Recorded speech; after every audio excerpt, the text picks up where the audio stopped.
10, 9, 8, 7, 6, 5, 4, 3, Ignition. 2, 1. Liftoff.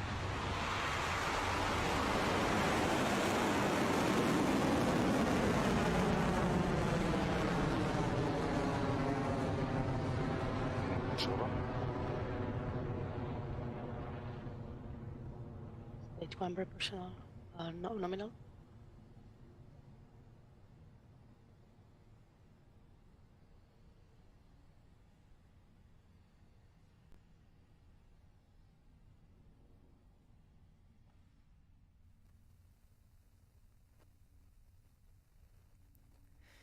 T plus 38 seconds and our 31st Electron has lifted off from the pad at Rocket Lab Launch Complex 1. Electron is powering its way to orbit for General Atomics. The next milestone after liftoff is max Q, or maximum aerodynamic pressure. This is the moment during launch when the forces on Electron are at their peak, causing the most amount of stress on the rocket. Let's listen in for the call from Mission Control that Electron has cleared through max Q.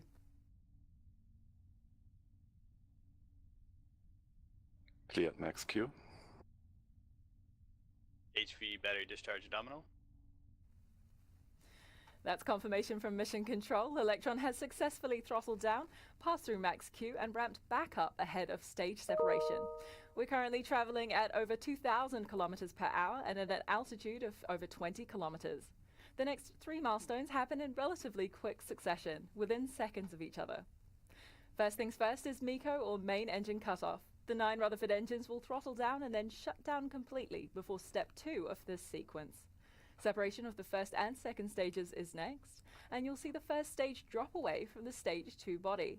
And lastly, to continue our journey to orbital insertion, we'll see ignition of the single Rutherford engine on Electron's second stage, continuing the journey to deliver the Gazelle spacecraft to its destination.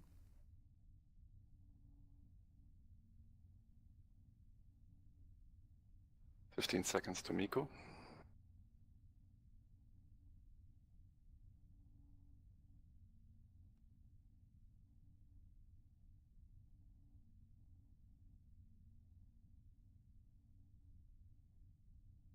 MECO confirm.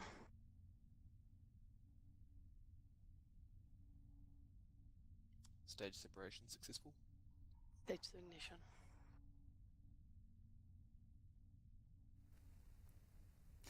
And with the nozzle extension on the stage 2 Rutherford engine glowing, we've had successful MECO, separation, and stage 2 ignition. Now that we've passed through the harshest part of Earth's atmosphere, we no longer need to protect the payloads, so we can eject the fairing halves to save some mass. Let's keep an eye on your screens to catch a glimpse.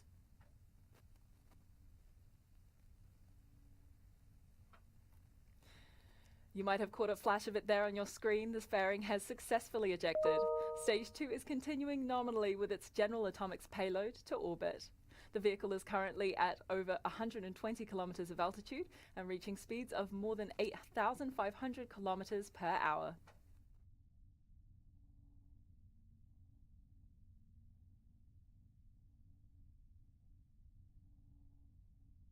Guidance is nominal.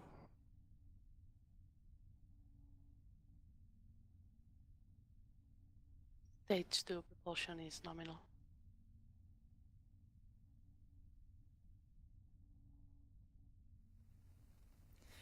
Everything is looking great at the start of our stage 2 burn. That nozzle extension is glowing red hot as Electron powers through space at over 9,000 kilometers per hour.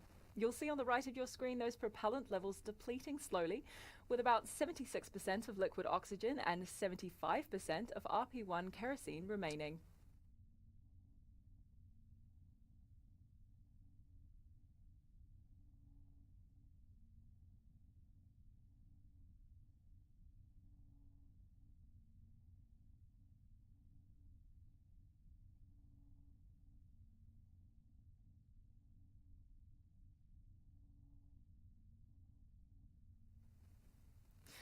If you're just joining us, we're live for our 31st Electron mission at Argos up from here for General Atomics. After a successful liftoff at 0609 local time, we're in the first part of our stage 2 burn. And in case you weren't aware, this week is actually World Space Week, an international celebration of the space industry and the part it plays in the future of humanity. The theme for this week is space and sustainability. This mission for General Atomics contributes to global sustainability by enabling scientists to monitor the behaviors and health of wildlife. Follow our social media channels for more World Space Week updates.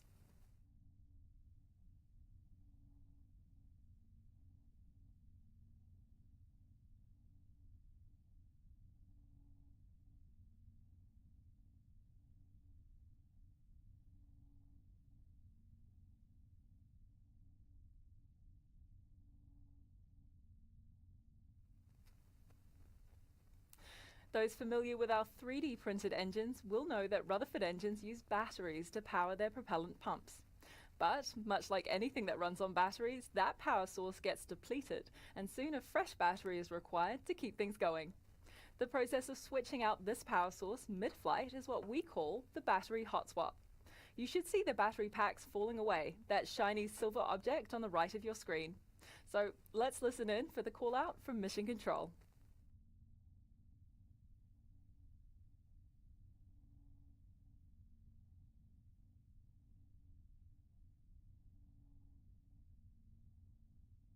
Stage 2 propulsion still nominal.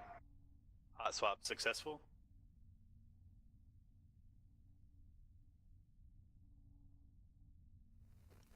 And battery hot swap is confirmed. The Stage 2 engine is powering the General Atomics payload to its destination orbit at 750 kilometers above Earth at an inclination of 98 degrees. No, not the 90s pop group, but a Sun Synchronous Orbit, or SSO. This allows the satellite to be positioned over the same location on Earth at the same solar time every day. We're well above the Kármán line now and on our way to orbit. Just before, you might have seen the battery hot swap, where we switched out the depleted batteries from feeding the Rutherford pumps on the second stage engine with a new one.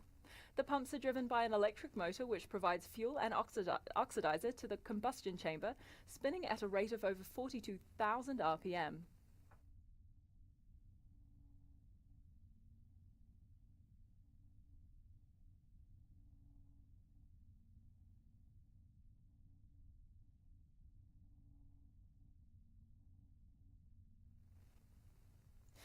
The vehicle with payload is healthy, currently traveling at speeds of over 18,000 kilometers per hour and at an altitude of over 290 kilometers.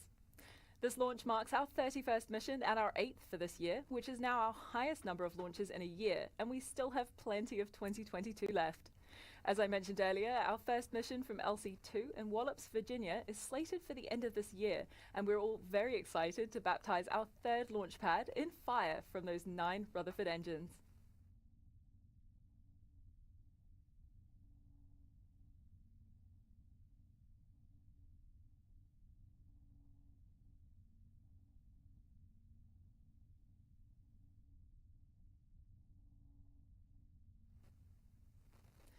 A quick update from Mission Control for our 31st Electron mission at Argos up from here. Electron is cruising at a speed of over 22,000 kilometers per hour, and it's in an altitude of just over 300 kilometers. With just a 10% LOX remaining and 10% RP1 remaining, we're coming up on SECO or second engine cutoff ahead of kick stage separation. Guidance on tonal, 27 seconds remaining.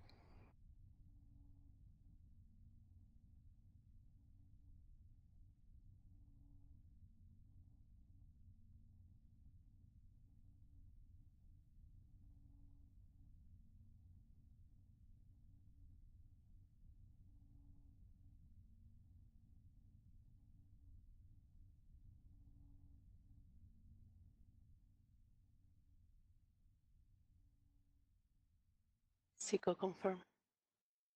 Nominal transfer orbit. Stage 3 separation confirmed.